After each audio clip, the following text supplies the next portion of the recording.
오늘 성경 말씀은 시편 23편 4절부터 6절까지의 말씀입니다. 내가 사망의 음침한 골짜기로 다닐지라도 해를 두려워하지 않을 것은 주께서 나와 함께 하심이라. 주의 지팡이와 막대기가 나를 안위하시나이다. 주께서 내 원수의 목전에서 내게 상을 차려주시고 기름을 내 머리에 부으셨으니 내 잔이 넘치나이다.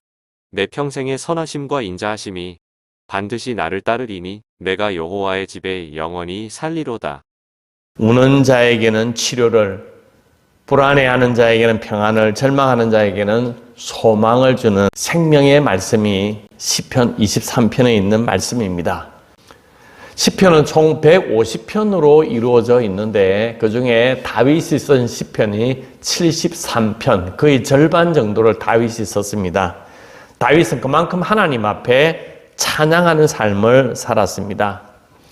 우리 시편 23편 우리 지난주에도 함께 나누었는데요. 23편의 전체적인 배경을 보면 많은 액자들의 소개를 보면 예수님께서 양을 안고 계시는 편안함, 포근함을 주는 그런 말씀으로 많이 생각들 하고 있습니다. 그러나 실제로 23편의 배경은 다윗이 노년에 거의 70의 생을 마감하였는데 그 때쯤 돼서 자신의 아들 압살롬이 쿠데타를 일으켜서 아버지를 죽이겠다고 달려듭니다. 아무런 대책이 없는 가운데 막 갑자기 닥쳐진 그런 어떤 반란이라서 그냥 도망치기에 바빴습니다. 그래서 다윗이 맨발로 도망을 치면서 하나님 앞에 불렀던 찬양이 23편이라고 합니다. 그 배경은 처절하고 때로는 수치스럽고 절망적이고 가슴이 찢어지는 듯한 아픔의 상처 속에서 드려진 찬양이라고 하는 것입니다. 우리 지난 시간에 23편 양과 목자 사이의 이야기를 나누었습니다. 동물의 세계를 보면 아무리 미미한 존재라도 각기 나름대로 위기 대처 능력, 생명을 보존한 능력을 가지고 있습니다. 스컹크는 독한 냄새를, 고순 넘치는 몸을 웅크려서 밤송이 같은 가시로 자신을 보호하고, 카멜레온은 자신의 몸의 색깔을 바꾸어서 적이 알아볼 수 없을 정도 자신을 위장하기도 합니다. 그런데 양이라고 하는 짐승은 달아날 줄도 모르고 보호할 줄도 모르고 위장할 줄도 모르기에 스스로 생존할 수 있는 능력이 전혀 없는 동물 중에 하나가 양인 것입니다. 그래서 양은 목자가 없이는 살 수가 없다고 하는 것입니다. 마찬가지로 세상에 우리 인간만큼이나 나약한 동물이 없습니다. 세상의 모든 동물들은 태어난 몸 그대로 평생을 살아갑니다. 그러나 인간은 계절에 따라 옷을 입어야만 살아갈 수가 있고 환경에 적응할 수 있도록 노력해야만 살아갈 수가 있습니다. 쥐나 개구리들은 지진이 일어나기 전에 지각 변동을 감지하고 피신을 떠납니다. 그러나 인간은 그것을 깨닫지 못한다는 것입니다. 그러기에 우리 인간은 더욱더 전능하신 하나님의 인도하심이 필요한 것입니다. 오늘 4절은 본문 이렇게 기록되어져 있습니다. 내가 사망의 엄심한 골짜기로 다닐지라도 해를 두려워하지 않을 것은 주께서 나와 함께 하심이라. 주의 지팡이와 막대기가 나를 안위하시나이다 그랬습니다. 사람들은 누구나 여러 가지 두려움에 시달리며 살아가고 있습니다. 내가 하는 일이 잘못되면 어떻게 되나? 내가 잘못되면 우리 자식은 어떻게 되나? 뜻하지 않는 사고를 당하면 어떻게 되나? 갑자기 병에 걸리게 되면 어떻게 되나? 또 갑자기 내가 죽게 되면 어떻게 되나? 하는 많은 두려움을 가지고 살아갑니다. 두려움은 옛날 시대의 원시 시대보다도 오늘날 현대인들이 훨씬 더 많은 두려움에 시달리고 살아가고 있다고 하는 것입니다. 어떻게 하면 이 두려움을 극복할 수 있겠습니까? 일단 이 두려움이 뭔지를 알아야 합니다. 두려움이라 어떤 대상에 대해서 무서워하는 마음의 심리적인 작용을 말합니다. 두려워하는 대상은 크게 세 가지로 나누어 볼 수 있는데, 하나는 실제로 경험하는 두려움이 있습니다. 높은 곳에 올라가서 아래를 보면 아찔합니다. 무서워서 벌벌 떨게 됩니다. 수술을 받으려고 수술실로 들어가게 될 때 이 수술 이게 잘 될까, 이런 어떤 두려움으로 우리의 마음이 벌벌 떨 때가 있습니다. 마음속에 둘째는 과거의 기억 때문에 두려워하기도 합니다. 어렸을 때 엄마를 잃고 미아가 돼서 길거리를 헤매던 기억을 떠올리게 되면 밤잠을 잘 수가 없는 것입니다. 또 지금 일어나고 있지는 않지만 앞으로 일어날 일에 대해서 마음속으로 두려워하고 걱정하기도 합니다. 우리 아이들이 잘못되면 어떻게 나나, 사고가 나면 어떻게 되나. 셋째는 실체가 없는 것입니다. 막 어렸을 때 한밤중에 홀로 막 산을 이렇게 넘어갈 때 공동묘지 근처를 지나게 되면 무엇인가 쫓아오는 것 같은 그런 느낌 때문에 뒤돌아보지도 못하고 막 도망쳐서 오는 그런 두려움이 있습니다. 아무런 실체가 없는데 상상하면서 두려워하는 것입니다. 무서운 공포 영화를 봐도 두려워합니다. 그런데 우리는 이런 어떤 두려움이 우리의 삶 속에 흔히 일어나게 되는데, 실제로 우리가 질병으로 인하여 아픔과 고통을 당하는 것보다 어떤 육체적인 아픔보다도 더한 것이 두려움이라고 말할 수가 있습니다. 수술하는 환자가 통증이나 이 고통이 있기는 하지만 그 아픔보다 더 무서운 것은 이 고통에 대한 두려움인 것입니다. 자신에 대한 두려움이 더 크게 되는 것입니다. 실패보다 더 무서운 것은 실패에 대한 두려움, 죽음보다 더 무서운 것은 죽음에 대한 두려움이라고 말할 수가 있습니다. 왜 우리가 인간은 이런 것들을 두려워하는 인간이 되었을까요? 창세기 3장 10절에 이렇게 되었습니다. 이르되 내가 동산에서 하나님의 소리를 듣고 내가 벗었으므로 두려워하여 숨었나이다. 처음 인간 아담과 하와는 에덴 동산에서 하나님과 동행하며 두려움을 모르고 살았습니다. 근데 하나님의 말씀을 거역하고 선악과를 따먹으로 말미암아 두려움이 생겼습니다. 이 두려움이 우리의 삶을 부자유하게 만든다고 하는 것입니다.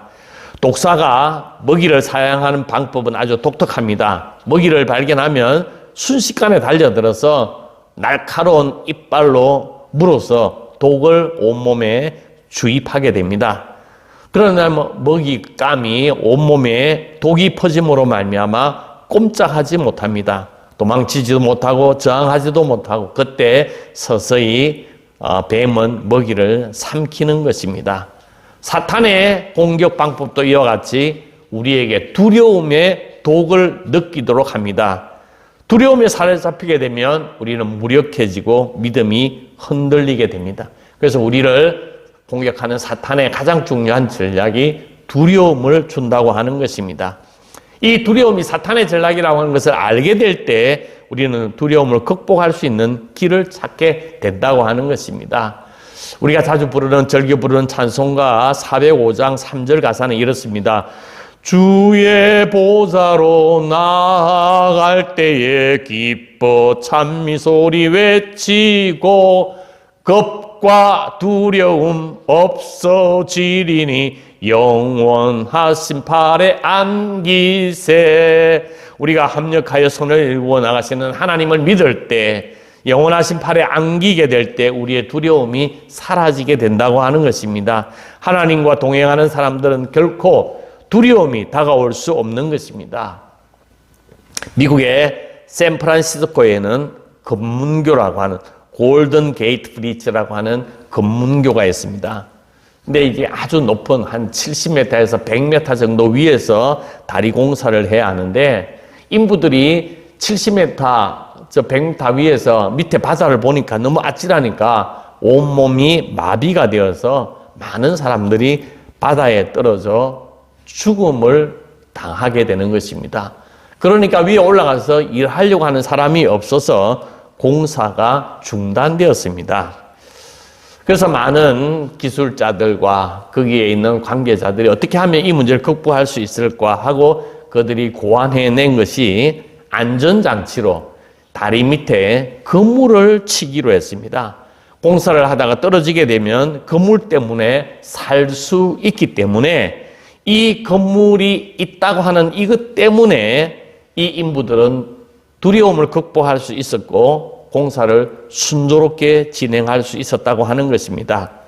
우리에게도 이 두려움을 말끔히 걷어내는 안전장치가 필요한데 오늘 이 안전장치가 주님과 함께 하시는 것, 동행하는 것이라고 이야기를 했습니다.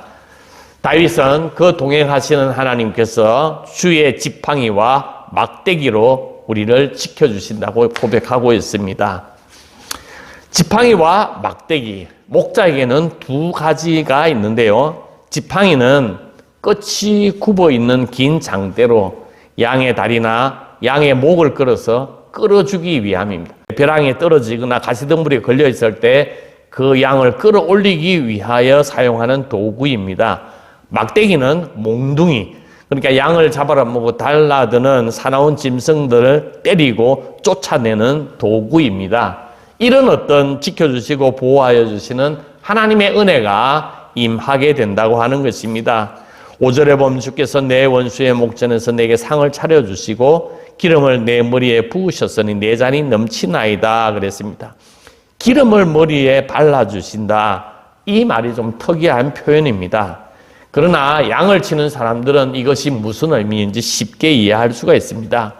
여름철에 파리떼가 극성을 부리고 막 수많은 해충들이 출현하여 양들의 그 목숨까지도 앗아갈 수 있도록 전염병이 심한 그런 어떤 계절에 양의 머리와 코에 감람류를 바르게 되면 기생충들이 접근을 하지 못하고 기생충들의 그런 여러 가지 공격으로부터 예방하고 막아줄 수 있는 역할을 한다고 하는 것입니다.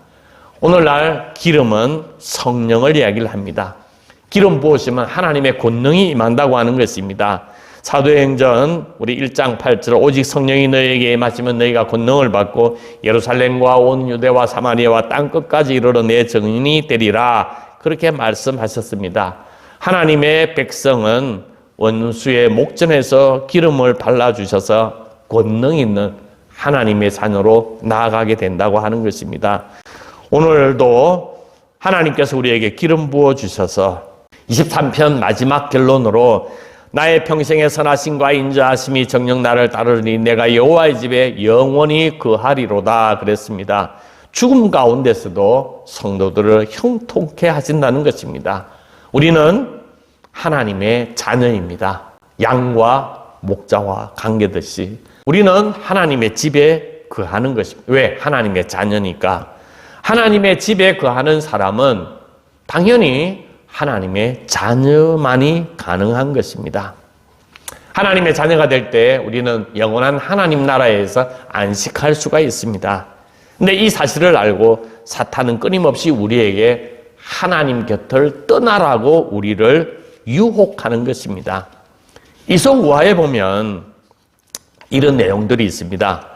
늑대들이 양들에게 사신을 보냅니다.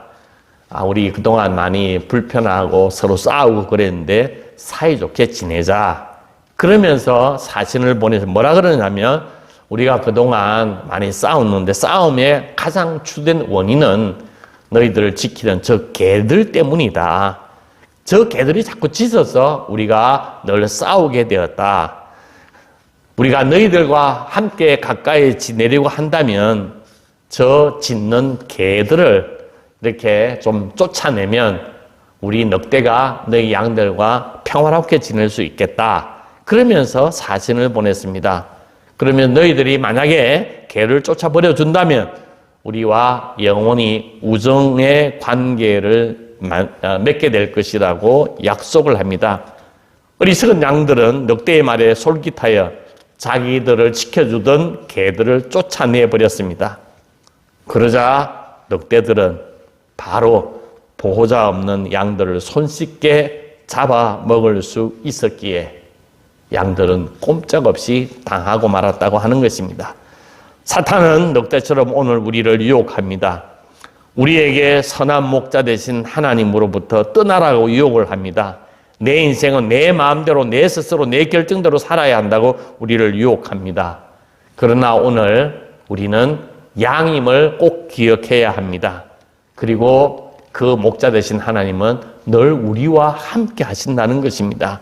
감리교를 창설하신 요한 웰슬레 목사님은 마지막 유언에 세상에서 가장 좋은 것은 하나님께서 우리와 함께 하시는 것이라 그렇게 고백했습니다. 지금도 우리와 함께 하시는 하나님 손을 꼭 붙잡고 영원한 생명의 길, 우리에게 주시는 하나님 나라로 주님과 동행하며 이 땅에 있는 모든 두려움을 하나님 앞에 맡기고 믿음 가운데에서 묵묵히 시온의 길을 주님과 함께 걸어가는 하나님의 귀한 백성들이 되기를 주님의 이름으로 축복합니다. 아멘.